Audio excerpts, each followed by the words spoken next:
ರಾಜಧಾನಿಯಲ್ಲಿ ಸಂಜೆ ಮಳೆಗೆ ಹತ್ತಾರು ಅವಾಂತರಗಳೇ ಸೃಷ್ಟಿ. ರಸ್ತೆಗಳು ಜಲಾವೃತಗೊಂಡು ಸವಾರರು ಹೈರಾಣ. ಬೆಂಗಳೂರಿನಲ್ಲಿ ಇವತ್ತು ಅಬ್ಬರಿಸಲಿರುವಂತಹ ವರುಣ. ಮಳೆ ಬಳಿಕ ಬಾಯಿ ತೆರೆದ ಗುಂಡಿಗಳು. ಇದೆಲ್ಲವನ್ನ ನೋಡೋಣ ವರುಣಾರ್ಭಟ ನ್ಯೂಸ್ ಟಾಪ್ ನಲ್ಲಿ. ಬೆಂಗಳೂರಿನಲ್ಲಿ ಕಳೆದ 7 ದಿನಗಳಿಂದ ಎಡೆಬಿಡದೆ ಮಳೆ ಸುರಿತಾ ಇದೆ. ನಿನ್ನೆ ಸಂಜೆ ಆಗ್ತಾ ಇದ್ದಂತೆ ನಗರದ ಹಲವೆಡೆ ಮಳೆರಾಯ ಅಬ್ಬರಿಸಿದ್ದಾನೆ. Majestic, city market, Jayanagar, Vijayanagar, Chamarajpet ಸೇರಿದಂತೆ ಹಲವೆಡೆ ಮಳೆ ಸುರಿಯಿತು. ಎಡೆಬಿಡದೆ ಸುರಿದ ಮಳೆಗೆ ವಾಹನ ಸವಾರರು ಪರದಾಡಿದ್ರು. ಸಂಡೆ ಎಂದು ಹೊರಗಡೆ ಬಂದಿದ್ದವರೆಲ್ಲ ಫಜೀತಿ ಅನುಭವಿಸಿದ್ರು. ನಗರದ ಹಲವೆಡೆ ಮತ್ತೆ ಮಳೆರಾಯ ಅಬ್ಬರಿಸಿದ್ರಿಂದಾಗಿ ವಾಹನ ಸವಾರರು ಪರದಾಟ ನಡೆಸಿದ್ರು. ಒಂದೇ ಮಳೆಗೆ ಮಹಾನಗರದ ರಸ್ತೆಗಳು ಹೊಳೆಯಂತಾಗಿದ್ವು. ರಿಚ್ಮಂಡ್ ರಸ್ತೆಯಲ್ಲಿ ವಾಹನ ಸವಾರರ ಪರದಾಟ ಹೇಳತೀರದ್ದಾಗಿತ್ತು. ಬೆಂಗಳೂರಿನಲ್ಲಿ ಮುಂದಿನ 12 ಗಂಟೆಗಳಲ್ಲಿ ಭಾರೀ ಮಳೆಯಾಗಲಿದೆ ಅಂತ ಹವಾಮಾನ ಇಲಾಖೆ ಮುನ್ಸೂಚನೆ ನೀಡಿದೆ. ನಗರ ಜಿಲ್ಲೆಯ 8 ವಲಯದಲ್ಲೂ ಭಾರೀ ಮಳೆಯಾಗುವ ಸಾಧ್ಯತೆ ಇದೆ. ಹವಾಮಾನ ಇಲಾಖೆ ಭಾರೀ ಮಳೆ ಮುನ್ಸೂಚನೆ ನೀಡಿದ್ದಾರೆ. ಒಂದೇ ಮಳೆಗೆ ಬ್ರ್ಯಾಂಡ್ ಬೆಂಗಳೂರಿನ ರಸ್ತೆಗಳ ಸ್ಥಿತಿ ಬಟಾಬಯಲಾಗಿದೆ. ರಾತ್ರಿ ಸುರಿದ ಮಳೆಗೆ ರಸ್ತೆಯಲ್ಲಿ ಗುಂಡಿಗಳು ಬಾಯಿ ತೆರೆದಿವೆ. ಗ್ರೇಟರ್ ಬೆಂಗಳೂರಿನಲ್ಲಿ ಪಾಟ್ ಹೋಲ್ಗಳದ್ದೇ ದರ್ಬಾರ್ ಆಗಿದ್ದು, ಕಿತ್ತೋದ ರಸ್ತೆಗಳನ್ನ ಸರಿಪಡಿಸುವುದಕ್ಕೆ ಸರ್ಕಾರ ಮೀನಾಮೇಷ ಎಣಿಸ್ತಾ ಇದೆ. ಕೋಟಿ ಹಣ ಮೀಸಲಿಟ್ಟಿದ್ರೂ ಹೆಬ್ಬಾಳ, ಗೊರಗುಂಟೆಪಾಳ್ಯ ಸಂಪರ್ಕ ಕಲ್ಪಿಸುವ ರಸ್ತೆ ಅಧ್ವಾನಗಳಾಗಿದೆ. ಮೊನ್ನೆ ಸುರಿದ ಮಳೆಗೆ ಸಾಯಿ ಲೇಔಟ್ನ ಜನರು ಇನ್ನೂ ಪರದಾಡ್ತಾ ಇದ್ದಾರೆ. ಇಡೀ ಏರಿಯಾನೇ ಜಲಾವೃತ. ರಸ್ತೆ ತುಂಬಾ ನೀರು, ಮನೆಗಳಿಗೂ ನುಗ್ಗಿರುವ ನೀರು. ನಿನ್ನೆ ಸುರಿದ ಮಳೆಗೆ ಸಾಯಿ ಲೇಔಟ್ ಕೆರೆಯಂತಾಗಿದೆ. ಹೊರಮಾವು ಬೆಳೆಯಲಿರುವಂಥ ಸಾಯಿ ಲೇಔಟ್ನಲ್ಲಿ ಮತ್ತೆ ಆ ಸಂಕಷ್ಟದ ಸ್ಥಿತಿ ಎದುರಾಗಿದೆ. ನನಗೆ ಆ ಸಾಯಿ ಲೇಔಟ್ನಲ್ಲಿ ಇದ್ದೀನಿ. ಇಲ್ಲಿ ಗಮನಿಸ್ತಾ ಇದ್ದೀರಾ, ಸುರಿದಂಥ ಮಳೆ ಏನಿತ್ತು ಅದೊಂದು ಸಣ್ಣ ಮಳೆಗೇನೆ ಇಡೀ ಏರಿಯಾ ಜಲಾವೃತ ಆಗಿರುವಂಥದ್ದು. ಇಲ್ಲಿದ್ದಂಥ ಆ ಕಾವೇರಿ ನಗರದ ಆ ಎಲ್ಲ ಮನೆಗಳು ಕೂಡ ಜಲಾವೃತ ಆಗಿದೆ. ಜೊತೆಗೆ ರಸ್ತೆಯಲ್ಲಿ ಇಷ್ಟೊತ್ತಾದರೂ ಕೂಡ ಆ ನೀರು ತುಂಬಿ ನಿಂತಿರುವಂಥದ್ದು. ರಾಜಕಾಲುವೆಯಿಂದ ಉಕ್ಕಿ ಹರಿದಂಥ ನೀರು ಇಡೀ ಏರಿಯಾದ ಮನೆಗಳಿಗೆ ನುಗ್ಗಿದೆ. ನಿನ್ನೆ ಮಧ್ಯಾಹ್ನ ಕಾಟಾಚಾರಕ್ಕೆ ಸಾಯಿ ಲೇಔಟ್ಗೆ ಎಂಟ್ರಿ ಕೊಟ್ಟ ಬಿಬಿಎಂಪಿ ಮುಖ್ಯ ಆಯುಕ್ತ ಮಹೇಶ್ವರ ರಾವ್ ಟ್ರ್ಯಾಕ್ಟರ್ ಏರಿ ಏರಿಯಾ ಪರಿಶೀಲಿಸಿದ್ರು.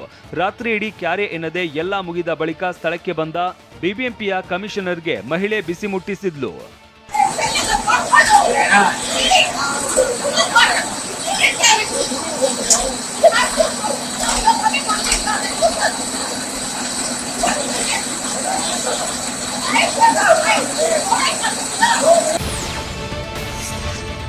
ಹಾವೇರಿ ಜಿಲ್ಲೆಯಲ್ಲಿ ಬಿರುಗಾಳಿ ಮಳೆಗೆ 60ಕ್ಕೂ ಅಧಿಕ ಅಲೆಮಾರಿ ಕುಟುಂಬಗಳು ಕಂಗಾಲಾಗಿವೆ. ಬಿರುಗಾಳಿ ಮಳೆಗೆ 10ಕ್ಕೂ ಹೆಚ್ಚು ಕುಟುಂಬಗಳ ಜೋಪಡಿ ಹಾರಿ ಹೋಗಿವೆ.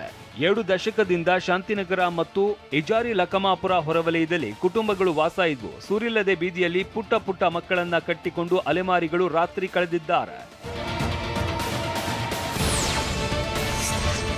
ಗ್ರೇಟರ್ ಬೆಂಗಳೂರು ಅಲ್ಲ, ಕ್ವಾರ್ಟರ್ ಬೆಂಗಳೂರು ಅಂತ ವಿಪಕ್ಷ ನಾಯಕ ಆರ್ ಅಶೋಕ್ ಹೇಳಿದ್ದಾರೆ. ಚಿಕ್ಕಮಗಳೂರಿನಲ್ಲಿ ಮಾತನಾಡಿದ ವಿಪಕ್ಷ ನಾಯಕ, ಮಳೆಯಿಂದ ಬೆಂಗಳೂರು ನಗರ ಮುಳುಗಿ ಹೋಗ್ತಾ ಇದೆ. ಮತ್ತೆ ಬ್ರ್ಯಾಂಡ್ ಬೆಂಗಳೂರಿಗೆ ಬ್ರ್ಯಾಂಡ್ ಹೊರಟು ಹೋಗಿ ಮುಳುಗ್ತಾ ಇದೆ.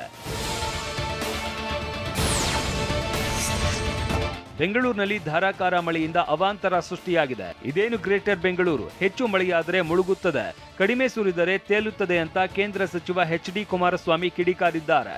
ಈ ಬಗ್ಗೆ ಟ್ವೀಟ್ ಮಾಡಿರುವ ಅವರು, ರಸ್ತೆಗಳಲ್ಲೇ ಕೆರೆ ಚರಂಡಿಗಳಿಗೆ ಗುಂಡಿಗೆ ಹಿಡಿ ಮಣ್ಣಾಕೋದಕ್ಕೂ ಬಿಡಿಗಾಸಿಲ್ಲ.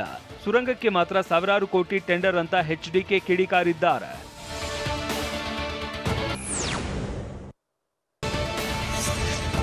ಪ್ರೀತಿಸಿ ಮದುವೆಯಾಗಿದ್ದ ದಂಪತಿಗೆ ಬಹಿಷ್ಕಾರ ಹಾಕಿದ್ದು, ಈ ಬಗ್ಗೆ ಟಿವಿ9 ವರದಿ ಪ್ರಸಾರ ಬಳಿಕ ಅಧಿಕಾರಿಗಳು ಮತ್ತು ಪೊಲೀಸರು ಊರಿಗೆ ಭೇಟಿ ನೀಡಿ ಪರಿಶೀಲಿಸಿದ್ದಾರೆ.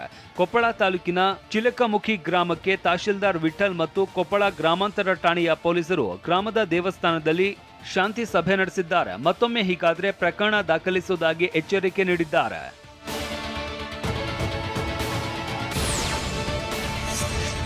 ಯುದ್ಧದ ವೇಳೆ ತುರ್ತು ಪರಿಸ್ಥಿತಿ ಎದುರಿಸುವುದಕ್ಕೆ ಬೆಳಗಾವಿಯ 2 ನಗರದಲ್ಲಿ ಬ್ಲಾಕ್ಔಟ್ ನಡೆಯಿತು. ಪಾಲಿಕೆ ಆಯುಕ್ತೆ ಶುಭಾ ನೇತೃತ್ವದಲ್ಲಿ ಅಣಕು ಪ್ರದರ್ಶನ ನಡೆಯಿತು.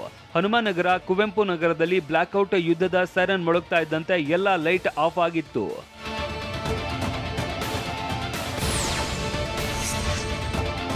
ಪಾಕಿಸ್ತಾನದ ಬಣ್ಣ ಬಯಲು ಮಾಡುವುದಕ್ಕೆ ಸರ್ವಪಕ್ಷ ನಿಯೋಗದಲ್ಲಿ ರಾಜ್ಯದ 2 ಬಿಜೆಪಿ ಸಂಸದರಾದ ತೇಜಸ್ವಿ ಸೂರ್ಯ ಮತ್ತು ಕ್ಯಾಪ್ಟನ್ ಬ್ರಿಜೇಶ್ ಚೌಟಾಗೆ ಅವಕಾಶ ನೀಡಲಾಗಿದೆ. ಇದಕ್ಕೆ ಬಿವೈ ವಿಜಯೇಂದ್ರ ಟ್ವೀಟ್ ಮೂಲಕ ಅಭಿನಂದನೆ ಸಲ್ಲಿಸಿದ್ದಾರೆ.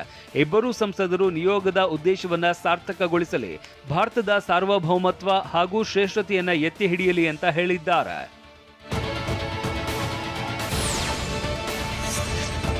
ಆಪರೇಷನ್ ಸಿಂಧೂರ ಯಶಸ್ವಿ ಹಿನ್ನೆಲೆಯಲ್ಲಿ ಬೆಳಗಾವಿ ನಗರದಲ್ಲಿ ನಾಗರಿಕ ಹಿತರಕ್ಷಣಾ ವತಿಯಿಂದ ತಿರಂಗ ಯಾತ್ರೆ ನಡೆಯಿತು. ನಗರದ ಹೊಸೂರು ರಸ್ತೆಯಿಂದ ಮೆರವಣಿಗೆ ನಡೆಯಿತು.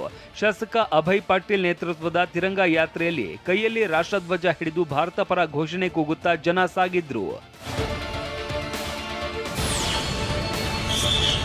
ವೀಕೆಂಡ್ ರಜೆ ಬಳಿಕ ನಿನ್ನೆ ಸಂಜೆಯಿಂದ ಜನ ಬೆಂಗಳೂರಿಗೆ ವಾಪಸ್ ಆಗ್ತಾ ಇದ್ದಿದ್ದರಿಂದ ನೆಲಮಂಗಲದ ಕುಣಿಗಲ್ ಬೈಪಾಸ್ ಬಳಿ ಟ್ರಾಫಿಕ್ ಜಾಮ್ ಉಂಟಾಗಿತ್ತು. ಕುಣಿಗಲ್ ಬೈಪಾಸ್ ಬಳಿ ಕಿಲೋಮೀಟರ್ ಗಟ್ಟಲೆ ಟ್ರಾಫಿಕ್ ಜಾಮ್ನಿಂದಾಗಿ ವಾಹನ ಸವಾರರು ತೀವ್ರ ಪರದಾಟ ನಡೆಸುವಂತಾಯಿತು.